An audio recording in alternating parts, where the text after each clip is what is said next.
Hello बच्चों, हम पढ़ रहे हैं क्या हमारे आसपास के पदार्थ शुद्ध हैं, जिसमें हमने पिछले क्लास में देखा था मिश्रण के घटकों को पृथक करने की विभिन्न विधियां। उसमें पहला विधि देखा था वाष्पीकरण, फिर हमने देखा था अपकेंद्रण और फाइनली देखा था कि पृथक्करण विधि। आज हम देखेंगे ऊर्ध्वपातन विधि। सबसे पहले तो ऊर्ध्वपातन होता क्या है। तो ऊर्ध्वपातन एक प्रक्रिया है जिसमें कोई भी पदार्थ द्रव अवस्था में परिवर्तित हुए बिना ठोस अवस्था से सीधे गैस में परिवर्तित हो जाता है या गैस से डायरेक्ट ठोस में बदल जाता है। तो इस प्रक्रिया को हम लोग कहते हैं ऊर्ध्वपातन। मतलब हम लोग अगर किसी पदार्थ को गर्म करें और वो गर्म करने के बाद सीधे गैस में परिवर्तित हो जाए तो उस प्रक्रिया को हम लोग कहेंगे ऊर्ध्वपातन। जैसे बहुत सारे पदार्थ हैं जो गर्म करने के बाद द्रव में नहीं बदलते हैं, डायरेक्ट गैस में बदल जाते हैं। फॉर एग्जांपल सबसे ज़्यादा जो हम हमारे घर में देखते हैं वो है कपूर। कपूर को हम जब जलाते हैं तो जनरली अधिकतर कपूर क्या होता है कि द्रव में नहीं बदलता है, वो गैस में परिवर्तित हो जाता है।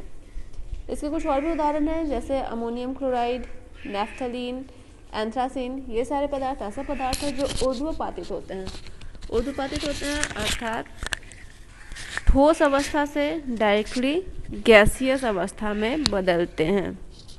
अब ऊर्ध्वपातन विधि से मिश्रण के घटकों को पृथक कैसे किया जा सकता है। तो ऊर्ध्वपातन विधि द्वारा उन्हीं मिश्रणों को पृथक किया जा सकता है जो ऊर्ध्वपातित हो सकने वाले अवयव एवं ऊर्ध्वपातित नहीं हो सकने वाले अवयवों के मिलने से बना है। मतलब एक ऐसा मिश्रण जिसमें जो दो या दो से अधिक घटकों के मिलने से बना है और उनमें से कुछ ऐसे अवयव हैं जो ऊर्ध्वपातित हो सकते हैं और दूसरे ऐसे अवयव हैं जो ऊर्ध्वपातित नहीं हो सकते हैं। उनके मिलने से जो मिश्रण बना है उन्हें हम ऊर्ध्वपातन विधि से पृथक कर सकते हैं। फॉर एग्जाम्पल अमोनियम क्लोराइड और नमक का पृथक्करण। अगर अमोनियम क्लोराइड और नमक मिला दिए जाएं और उन्हें पृथक करना हो, अलग करना हो, तो उसे हम ऊर्ध्वपातन विधि से अलग कर सकते हैं। इसके लिए क्या करेंगे, एक चीनी मिट्टी की प्याली ये जो दिख रहा है, इसमें अमोनियम क्लोराइड और नमक का मिश्रण है। इसको हमने गर्म किया। जैसे ही गर्म करेंगे तो हम क्या देखेंगे कि यहाँ से कुछ वाष्प ऊपर की ओर जाने लगा है और ये जो वाष्प होगा ये अमोनियम क्लोराइड का वाष्प होगा। मतलब अमोनियम क्लोराइड गर्म होकर क्या हो रहा है, वाष्पीकृत हो रहा है और यहाँ जो शेष बच जा रहा है वो है नमक। ये एक कीप है, उल्टा करके इस कीप को रख दिया गया है और ऊपर में हमने रुई लगा दिया है ताकि जो वाष्प है वो बाहर नहीं निकल जाए। तो नहीं निकलेगा तो क्या होगा, वो वापस आएगा और ये यहाँ पर जमने लगेगा, ठोसीकृत अमोनियम क्लोराइड। लेकिन अभी यहाँ पे क्या था, यहाँ पे था अमोनियम क्लोराइड और नमक दोनों था, लेकिन अब क्या हुआ, अमोनियम क्लोराइड इस वाले भाग में जमा हो गया। पहले तो गैस बन के ऊपर गया, कुछ तो बाहर निकल गया, जो नहीं निकल पाया वो यहाँ पर आकर के ठोस बन के जमा हो गया और नीचे में रह गया नमक। तो इस प्रकार हमने ऊर्ध्वपातन विधि का प्रयोग करके अमोनियम क्लोराइड और नमक को अलग कर दिया। नेक्स्ट देखते हैं मिश्रण के घटक को पृथक करने की दूसरी विधि है क्रोमेटोग्राफी। क्रोमेटोग्राफी विधि में क्या होता है, इस विधि का प्रयोग वैसे विलेय पदार्थों को पृथक करने के लिए किया जाता है जो एक ही प्रकार के विलायक में घुले हों। एक ही प्रकार के विलायक, जैसे यहाँ पे जल है, इसमें बहुत सारे विलेय पदार्थ मिला दिए गए। तो सारे विलेय पदार्थों को अलग करने के लिए हम लोग कौन सी विधि का प्रयोग करेंगे, तो ये है क्रोमेटोग्राफी। क्रोमेटोग्राफी का वर्ड जो क्रोमा है ये ग्रीक शब्द से लिया गया और इसका मतलब होता है रंग या कलर। क्रोमा का मतलब होता है रंग और क्रोमेटोग्राफी का प्रयोग सबसे पहले रंगों को पृथक करने में किया गया था और इसलिए इस विधि का नाम पड़ा क्रोमेटोग्राफी। क्रोमेटोग्राफी का प्रयोग क्यों किया गया था, सबसे पहले रंगों को पृथक करने के लिए। क्रोमा शब्द का अर्थ होता है रंग और इसको सबसे पहले रंगों को पृथक करने में ही किया गया था और इसलिए इसका नाम पड़ा क्रोमेटोग्राफी। अब ये प्रक्रिया कार्य कैसे करता है, तो यहाँ पे देखते हैं क्रोमेटोग्राफी द्वारा काली स्याही में विद्यमान डाइयों का पृथक्करण। सबसे पहले तो स्याही में क्या होता है, जल होता है और क्या होता है, रंग होता है। अब यहाँ पे हमने काली स्याही को लिया है, तो काली स्याही में सिर्फ काला रंग एक ही घटक होता है या कुछ और भी होता है, तो देखते हैं। इसके लिए हमने क्या किए, ये दिख रहा है, ये एक पेपर है जिसे हम लोग छानक पत्र कहते हैं।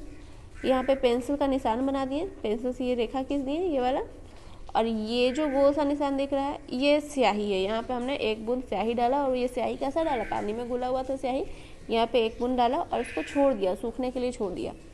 जब ये सूख गया तब उसको एक परख नली में डाल दिए।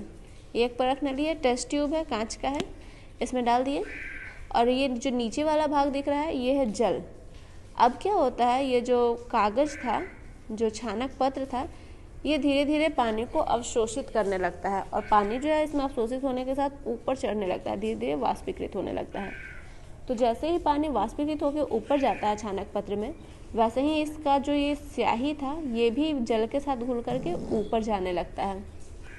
और क्या होता है कि जो जल का जो घटक सबसे ज़्यादा घुला हुआ था वो सबसे तेज़ी में ऊपर जाएगा, जो कम था वो कम तेज़ी में आएगा, और इस प्रकार से कागज़ पे अलग अलग जगह में अलग अलग कलर्स आ जाएंगे। ठीक है, तो अगर जितने तरह के कलर बनेंगे कागज़ पे, उतना सारा घटक के मिलने से वो हमारा स्याही बना हुआ होगा। काला जो स्याही हमने प्रयोग किया वो उतने सारे घटकों का मिश्रण होगा। तो इस प्रकार से हम काले स्याही के विभिन्न घटकों को पृथक कर सकते हैं। किस विधि द्वारा, क्रोमेटोग्राफी विधि द्वारा। और क्रोमेटोग्राफी विधि का प्रयोग कहाँ कहाँ होता है, तो ये सबसे पहला तो प्रयोग तो डाई के रंगों को पृथक करने में होता है, और दूसरा है प्राकृतिक रंगों के पिगमेंट को पृथक करने में। प्रकृति में जो भी रंग पाए जाते हैं उससे अलग अलग वो जितने पिगमेंट्स के बने होते हैं सबको अलग किया जा सकता है क्रोमेटोग्राफी विधि से। और तीसरा है रक्त से नशीले पदार्थों को पृथक करने में। रक्त में अगर कोई नशीला पदार्थ मिला हुआ है तो उसको अलग करने के लिए भी हम क्रोमेटोग्राफी विधि का ही प्रयोग करते थे। तो ये दो विधियाँ थी, पहला है ऊर्ध्वपतन और दूसरा है क्रोमेटोग्राफी, जिसका प्रयोग करके हम मिश्रण के घटकों को अलग कर सकते हैं। इसके अलावा भी और विधियाँ हैं, आसवन और प्रभाजी आसवन, जिसके बारे में हम कल विस्तार से देखेंगे। तब तक के लिए धन्यवाद।